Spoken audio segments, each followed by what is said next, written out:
ছাত্রলীগ করক, আপনি একজন মার্ডার করেন না আসামি, আমি ওইটার কথা বলছি না।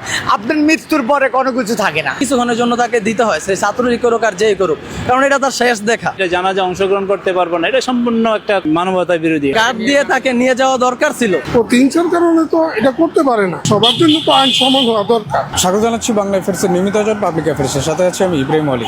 স্ত্রী ও সন্তানের মৃত্যুর পর প্যারেলে মুক্তি মেলেনি নিষিদ্ধ ছাত্রলীগের সভাপতি বাগেরহাট সদর উপজেলার জুয়েল হাসান সাদ্দামের, যে কারণে যশোর কেন্দ্রীয় কারাগারের ফটকে শেষবারের মতো স্ত্রী ও সন্তানের মুখ দেখানোর ব্যবস্থা করা হয়, যা নিয়ে তৈরি হয়েছে সোশ্যাল মিডিয়ায় সমালোচনার ঝড়।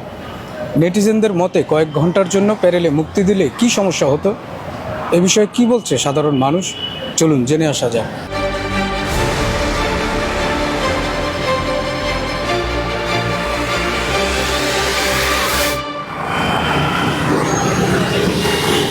আমি মনে করলাম সে কুখ্যাত সন্ত্রাসী, হ্যাঁ, এবং সে খুনি।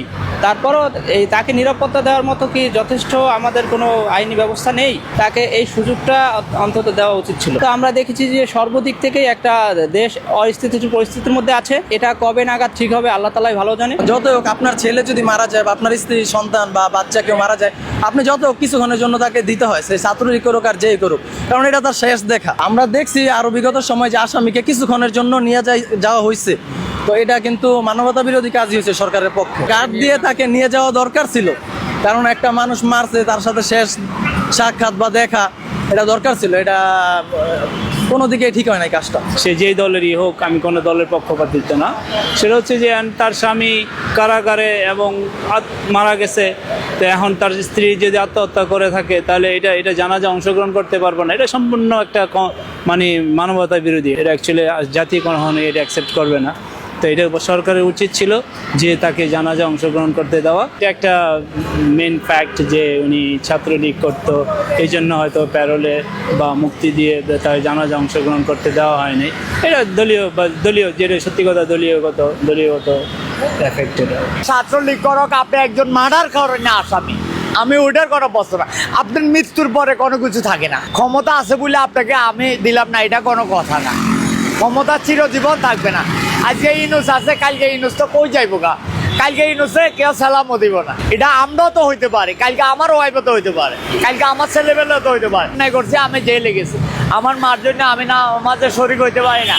আমরা ইসলাম বলতে আমার আর আপনার অধিকার আছে। কারণ আমরা যদি বাঞ্ছতি করি, আমরা যদি মির্জাপুরি করি, আমাদের তো এই দেশে আর কই লাভ আছে? নীল নকশা সরকারের এই ডিসি জেলার, এরা তো এদের দিকে থাকে, এদের কাছে যে চিঙ্গেলটা যায় ওই চিঙ্গেল মতোই তারা কাজ করে। ওদের করার কিছু না। ওই যে আজকে দুষতেছে না যে এই এসপি রে আর হলো জেলার রে, এরা কি করবো? এদের তো হাত পা বাঁধা। কিন্তু যমুনার থেকে সিঙ্গেলটা মূল কাহিনী তো ওই জায়গায়। দেশটা তো কারো বাবার না। আমি অন্যায় করলে আমার আইনগতভাবে আমার সাজা হবে, বিচার হবে, আমি মাইনে নিই। কিন্তু সাজার আগে আমাকে সাধারণ কয়েদিদের মতো তো আমাকেও সাংবিধানিক মতে আমার আইন মানতে হবে। আমার যে ইয়াগুলো সুযোগ সুবিধাগুলো আমার প্রাপ্য রাষ্ট্রের কাছ থেকে, এই সুযোগ সুবিধা থেকে তো আমাকে বঞ্চিত করতে পারে না প্রতিহিংসার কারণে। প্রতিহিংসার কারণে তো এটা করতে পারে না। সবার জন্য তো আইন সমান হওয়া দরকার। কারণ ছেলে মারা গেল, একটা বাচ্চা মারা গেল, ওয়াইফ মারা গেল, এখানে তার 3 মিনিট সময় দিল, এটা কি হয়? আমরা মুসলমান না, এই দেশে বসবাস করবো না? আজকে আপনার দিন, কালকে আমার দিন, এভাবেই চলবো। এরা সরাসরি কি মানতে হবে না? হাসিনারও বাবার দেশ না, ইউনুসেরও বাবার দেশ না, তারেক জিয়ারও বাবার দেশ না, জনগণের বাবার দেশ। প্রাণে মুক্তি দেওয়া উচিত ছিল, যেহেতু যে রাজনীতি করুক, কিন্তু হচ্ছে তার তো মারা গেছে, তাদের জানাজার সময় দিতে হবে। যেটা সরকারের হয়তো বিধি নিষেধ আছে, সেটা দেয়নি, কোনো চাপে আছে, তাছাড়া দিত।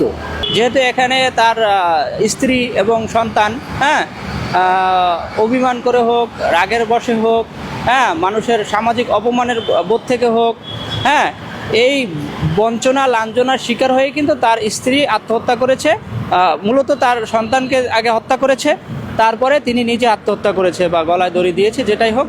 হ্যাঁ, তো এটা মানে আমরা যদি অনুশোচনার দিক থেকে হোক, যে বিষয়ে আমরা বলি, তো তাকে একটা সুযোগ দেওয়া উচিত ছিল।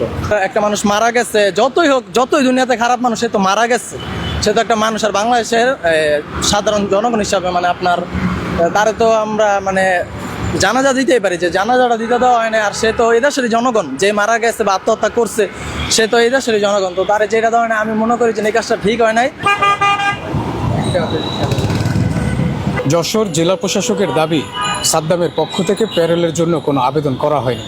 অন্যদিকে প্যারেলে আবেদন করার একটি কপি সোশ্যাল মিডিয়ায় ভাইরাল হয়েছে। আবেদন করা হোক কিংবা না হোক, রাজনীতি ও মানবতা একসাথে টিকে থাকুক, এমনটাই দাবি সাধারণ মানুষের। ইব্রাহিম ওয়ালিদ, বাংলা অ্যাফেয়ার্স, ঢাকা।